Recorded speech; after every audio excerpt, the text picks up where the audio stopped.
This is the PR Podcast, a show about how public relations helps you tell your story to the world. We talk with great PR practitioners who have the skills, creativity, and just plain savvy to get their clients noticed. Now here's your host, Jody Fisher.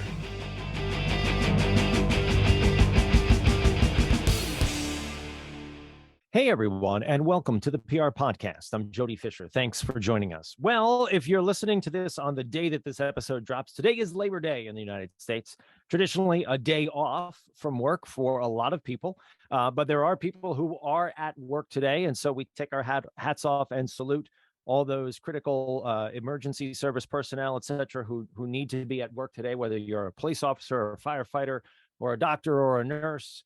Or many of the other jobs that don't have a day off and are laboring today on Labor Day. We thank you for what you're doing today. And for everybody else, we hope you are enjoying your day of your laborless day. Is that right? Laborless Labor Day. Fine. I know that I am definitely going to be trying to not labor, even though I am working this morning. For a client. I will be trying to take the afternoon, gets a little bit of downtime. In any case, we took a week off from having any guests on our podcast this week because it's Labor Day and it's a holiday here in the US. And so I thought we would go back to the Reddit public relations subreddit, there's a mouthful, and go through some fun questions that are posted there.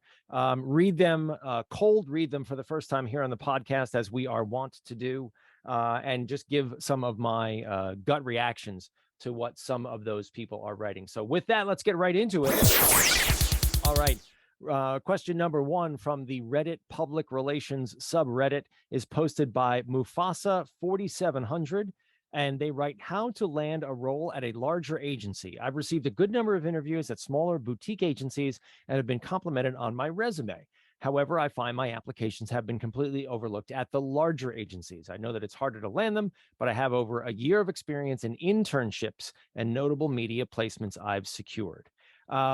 Great question, and a frustration that is shared by a lot of younger people, and frankly, even a lot of older people. I remember when I was transitioning from being a New York City radio reporter to wanting to work at a public relations agency, and in my brain at the time was shocked that larger agencies wouldn't want an experienced New York City radio reporter. And the reality is because being a New York City radio reporter is not the same as working at a large New York City public relations agency, nor is it the same with this circumstance.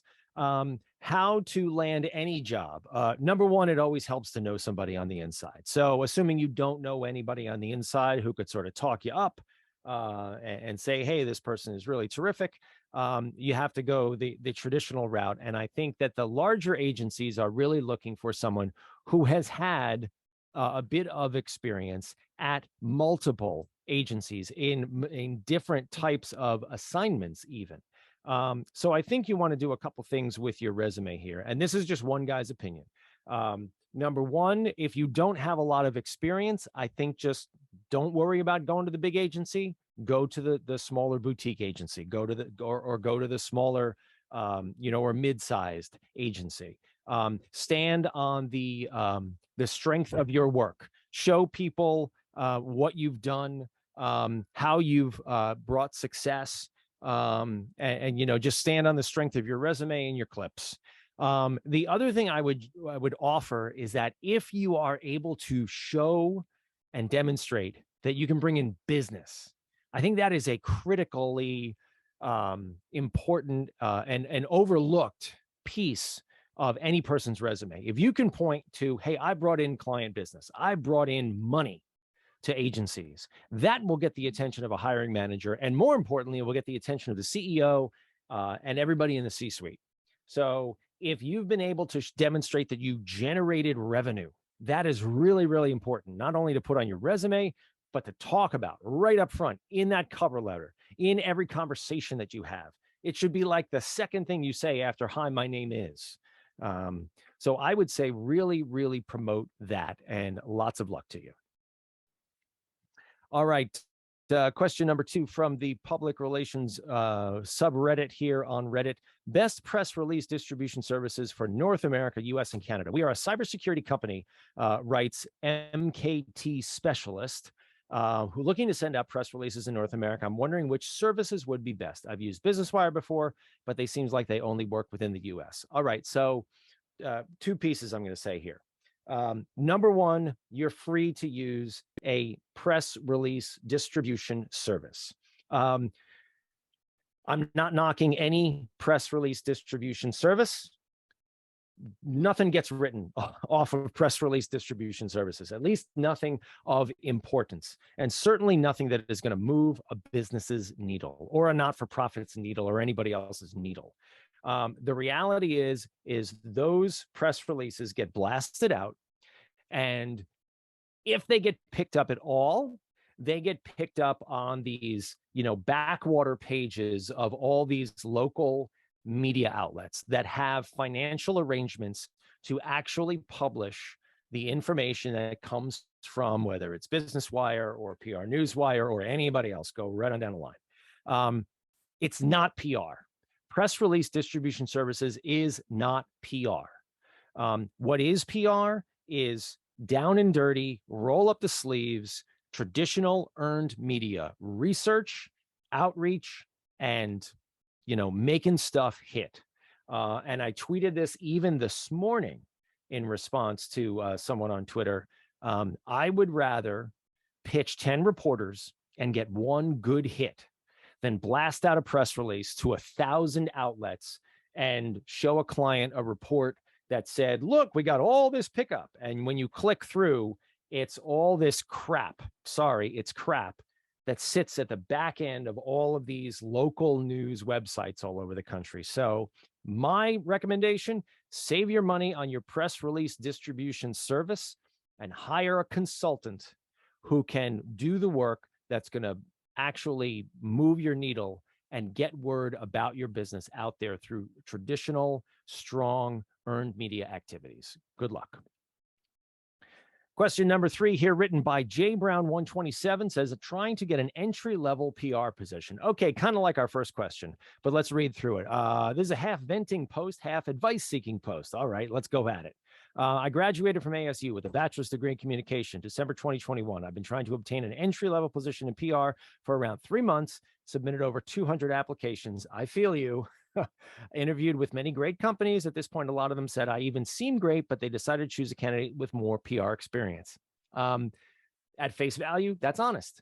Part of this I find frustrating is that I anticipated something like this happening. It's why I took multiple PR internships while I was in college, both which led to short-term paid work, doing freelance social media management while I'm job searching. Okay, let's put a pin in that one and come back to it. I guess I'm just frustrated that those internships wound up having little to no value to employers. I disagree, but let's move on. I'm working on starting up a YouTube channel focusing on public speaking because that's what I really excel at. Awesome. I'm wondering if I should just focus on building that and doing freelance work while continuing to job search in the background. Absolutely, yes. I feel that might be the best way for me to prove that I know what I'm doing and how to build and sustain a brand. Any advice? Is there something obvious I'm overlooking? Absolutely not. Piece of advice number 1, do what you're doing right now. Believe in yourself. You think you have skills, you know you have skills, go strut your stuff. Go demonstrate those skills. Social media, YouTube, blog, website, start a freelance business. I got to tell you, if I was getting into this right now, and even as a business owner right now, it's all video. I mean, people have been saying this for years that it's all video, but it's really all video. And I'll tell you, it's not only just video online, it's video on broadcast. I can't tell you how many local TV stations have taken the video that I've shot on my iPhone of client events and run it on their TV stations. Properly lit, properly mic'd, properly presented as news, not as propaganda, not as like, ain't my client great, but actually here's news, it'll run. And if you can then take that video and chop it into things that clients can use on their social, clients can use in their e-newsletters, clients can embed on their websites to use as sort of semi-marketing, semi-kind of advertorial kind of stuff, you should absolutely do that. Hang out that shingle, go recruit those clients, sign them to 6-month contracts, go do that work, and then take that business. If it doesn't become a business on its own and you don't need anybody to employ you, then go and take that portfolio and take it to employers and say, look what I did on my own. I know how to run a business. I know how to bring in business. I know how to make money, and I can do it for you. That is how you will do it. The internships, they helped. Did you learn something from the internships? Then they helped. They weren't useless. And remember this, I'm a huge believer in this, having made so many mistakes over the course of my life and my career and everything else. Everything that you've done and every mistake you've ever made got to you to where you are standing right now. So do not regret any of those experiences. Maybe at the time they seemed like the most horrible thing. Maybe they seemed like the most traumatic thing. It doesn't matter. If you are standing where you are now because of all those experiences. So take all that, package it up, and move forward, and good luck. All right, let's go to another question here. Anyone know, this is from Ambitious Bean on Reddit, writes, does anyone know about part-time PR jobs that are high paying? Hi, everyone. As much as I like my PR job right now, I'm looking for another job that pays more than my current 6-month salary. They get into some numbers here, which we can skip over. I've been looking at job boards and websites. Majority of part-time jobs out there could qualify for around 15 to 20 an hour. Anyone know of any fields where PR part-time jobs pay $30 and higher? Okay. I appreciate that you need to make ends meet. You got to pay your bills, right? I think, though, you might be a little too far in the weeds on the numbers. Look, there are plenty of websites where you can sign up and, people can bid on your services for jobs, right? And that's fine. And you can get by. I think more importantly, I wouldn't get into the $5 job here, $10 job here, that kind of thing. I would do what we just talked about a little bit, which is hanging out your own shingle, creating a website, creating your LinkedIn page, creating whatever you're creating to market yourself as a business, as a professional business, a professional looking business, and not just someone who's on Fiverr or wherever. I'm not knocking Fiverr, but I'm knocking Fiverr. Or I'm knocking the Fiverr mentality. Let's put it that way. That's what I'm knocking. The little person mentality, right? Think a little bit bigger. Hang out your shingle. You are a professional. You have skills.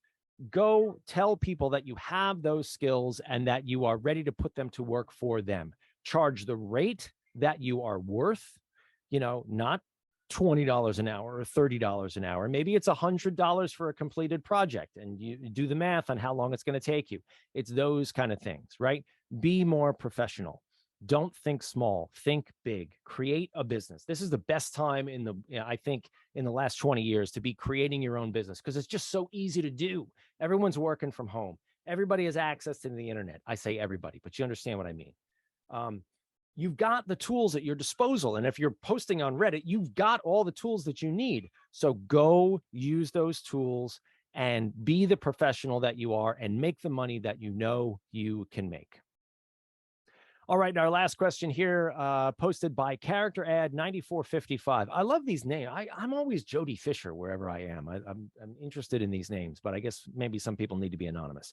All right, they write, second day working at a PR agency. Hello, I just graduated. I'm now working as a PR account coordinator in a small PR agency. Congratulations. I like my job, but I also find it quite overwhelming. I know it's only my second day today. Oh my God, you're overwhelmed on your second day? Calm down. I just want to learn more about my role and tackle my tasks more efficiently. I've only been doing reports, which is what you should be doing on the second day of working at your first job. It took me 2 hours to find sources, summarize articles. It's only one report. My boss and my colleagues told me not to stress too much because I'm still relatively new. My particular report is difficult for freshers like me. You have nice bosses, let me tell you. They purposely gave me this task because they want me to get used to it. It'll be easier to do other reports. I also like to get to do other tasks as well. I know it takes some time, but I'm already a bit anxious. Okay, calm down. Be patient, okay? Like anything new, it's new, okay? It's new. Give yourself some grace. Give yourself some time. Give yourself the space to get good at this thing. I mean, think of any other thing that you've ever done that's been a little bit complicated. Did you do it the first day? No. You just said this is your second day on the job. And you're lucky enough to have supervisors and bosses who want to help you, who have said flat out, we want to give you something. We want to have you ramp up. We want to have you walk up. Look, it's in their interest for you to succeed. Okay. Because if you don't, they have to go back to the drawing board and find another you. They've already invested time and energy and money in you. They want to see you succeed, unless you're a total disaster, right? They want you to do well. And I say this to clients about reporters too, especially TV reporters. They're very nervous about getting in front of a camera, which is understandable. But I always tell them the TV reporter wants you to do well. They can't run gobbledygook. They need a soundbite. They want you to deliver a good soundbite. Same here. An employer wants you to succeed because they succeed. When you succeed, they succeed. And if you fail, they have to go back to the drawing board, and it starts all over again. So give it time, give yourself a little grace. Go out for happy hour with your new colleagues on Friday night or whatever it is, and just be calm. Give yourself 6 months of doing this, right? Do the best job that you can do. Put your whole heart into it, your whole brain into it, and do the best that you can do. And I'm betting that, because it sounds like you're super sincere here and you're just a little anxious and worried, it'll get better, and you'll get better at it. And your responsibilities will increase, your proficiency will increase, you'll get better at what you do. Before you know it, you're going to be an absolute rock star. So stay with it. All right, that's our show for this week. We thank you for listening, for tuning in every week. Really appreciate it. We're closing in on 100 episodes here on the PR podcast, and I have no idea what we're going to do for our 100th episode. So if you have any suggestions, please let me know. I don't want to get, lots of podcasts have 100 episodes, but it's special for us. We've been at this now for a little over 2 years, and 100 episodes is a nice milestone to hit. So if you have any ideas on what you'd like to hear for our 100th episode that doesn't take too much work, please let me know. Our intro is by Christopher Appold. You can find him and his fantastic photography on Instagram at Christopher_APPOLDT. Check him out there and hire him for all your photography needs. You can find me online at Jody Fisher on all the socials, as well as the PR podcast on all the socials, including the TikToks. Check us out on TikTok. We're getting our heads wrapped around. And please remember to subscribe to the show and give us a review if you don't mind. We'd love to hear your feedback on how you think the show is going. My name is Jody Fisher, and you can find me on the web at jodyfisherpr.com. We'll see you next time on the PR Podcast.